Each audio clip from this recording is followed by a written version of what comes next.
Okay, let's just dive right into this explainer. We're unpacking the ancient and honestly incredibly practical wisdom of the Tattvartha Sutra. Today, we're looking specifically at a discourse by Br.Anil Kumar Jain, focusing on Chapter 7, Sutra 21 of this profound text in Jain philosophy. We're going to figure out how an everyday person like you and me can actually practice ultimate spiritual discipline. Right, so here is the ultimate dilemma. How on earth can someone who is totally entrenched in family, work, and just the general chaos of daily life prepare for the absolute, complete detachment of a monk? I mean, it sounds totally impossible, doesn't it? We usually think of spiritual detachment as this dramatic thing where you just abandon everything and run off to the mountains. But the wisdom we're looking at today offers a brilliantly structured, step-by-step approach. You don't just become a monk overnight, you train for it. And the crazy part? You can actually start that training right in your own living room. So here's our roadmap for today. We'll start with householder life and Mahavrata, move into Shikshavrata, which is monk practice, then explore Samaika for equanimity, look at the intense Proshado Pavasa festival fast, and finally talk about the right investment of our time. Okay, let's kick things off with Section 1, Householder Life and Mahavatra. Before you can build a house, you need a solid foundation, right? Well, in this philosophy, that foundation is built through specific, graduated vows. It's a clear progression. You start with anuvratas. These are your partial vows. You give up basic sins like violence, lying, stealing, and hoarding. But it's only partial, because hey, you still have to live and work in the real world. Next, you use gunovratas to multiply and strengthen those partial vows. But eventually, your soul is going to ask, okay, how do I reach Mahavrata? How do I actually achieve the absolute, complete vows of a monk? Well, to get there, you need a bridge. And that brings us to Section 2, Shikshavrata, or monk practice.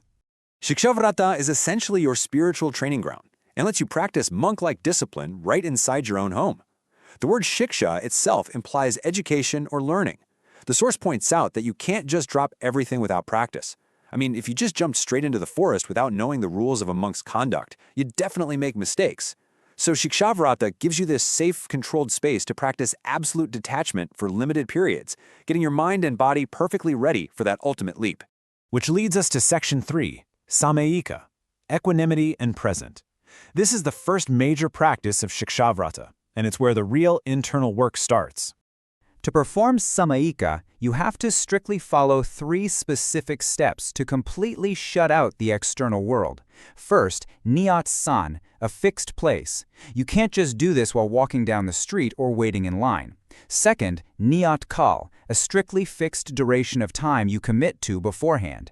And third, Ekagrata, the absolute, total concentration of mind, speech, and body. No speaking, no looking around. You just pull your mind completely inward.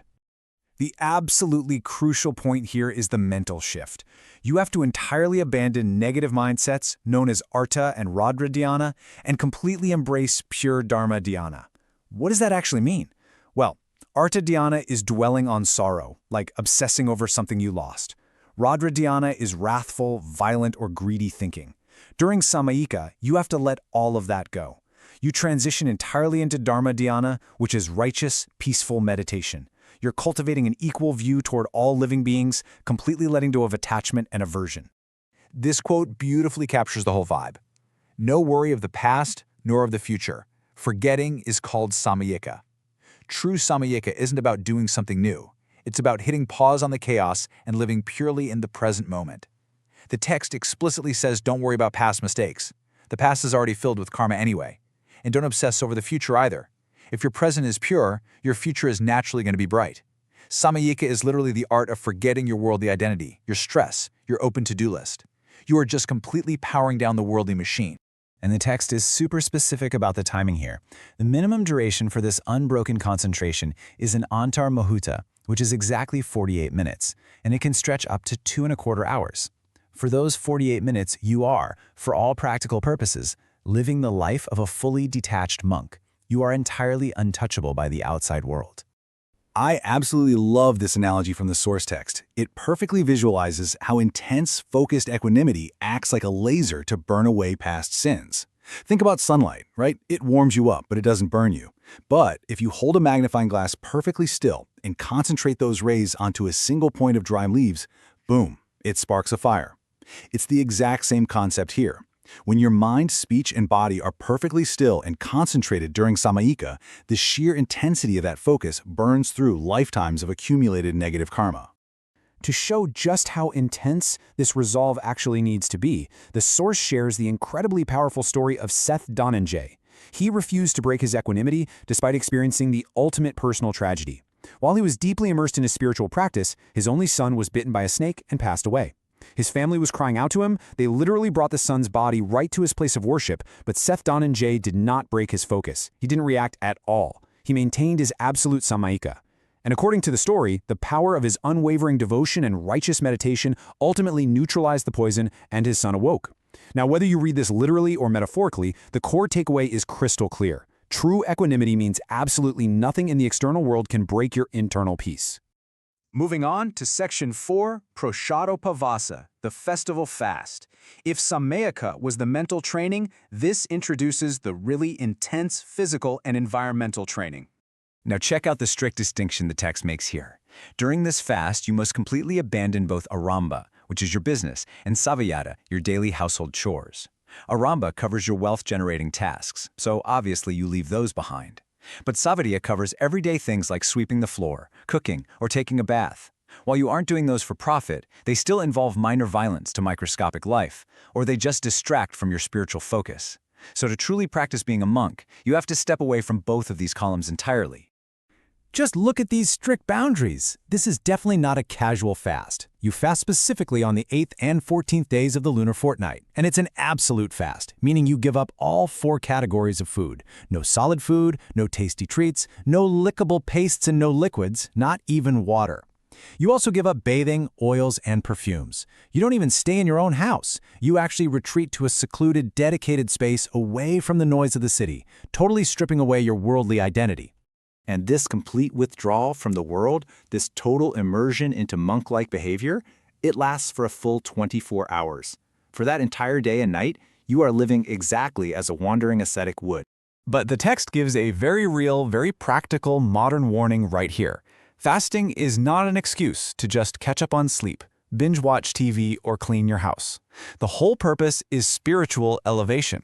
It's super easy today to say, oh, I'm fasting, and then spend the whole day taking a marathon nap just to avoid feeling hungry. The source explicitly calls this out.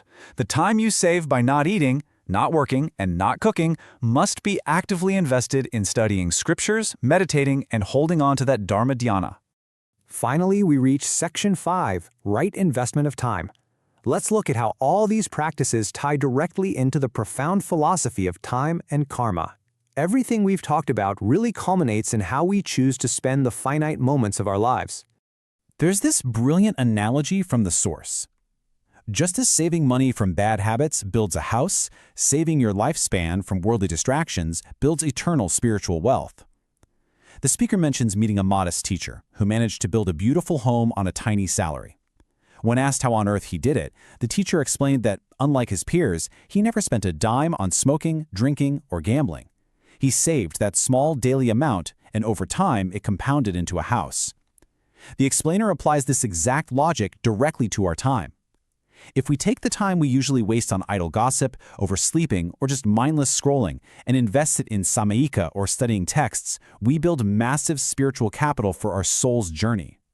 However, and this is a big however, the source strongly warns that you must balance these rigorous spiritual practices with your daily responsibilities. You can't just ignore your job or your family to meditate all day. Doing that causes sanklesh, which means painful conflict or household strife, and that actually generates bad karma itself. The householder absolutely has to strike a balance. Yes, fulfill your worldly responsibilities, but also rigorously dedicate time to the 6 daily essential duties, the avashakas. It's all about integration, not irresponsible escapism. Which leaves us with this final, provocative thought to really reflect on today. Where exactly are you spending your given time? We all get the same 24 hours, and we all face the undeniable reality of a limited lifespan. The Tattvartha Sutra challenges us to take a hard look at our daily routines. Are we just burning our time on fleeting, worldly distractions?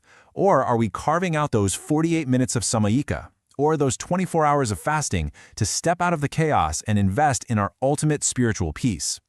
Thanks for exploring this fascinating framework with me. Use these ancient insights to examine your own routines and see where you can start building your own spiritual capital today.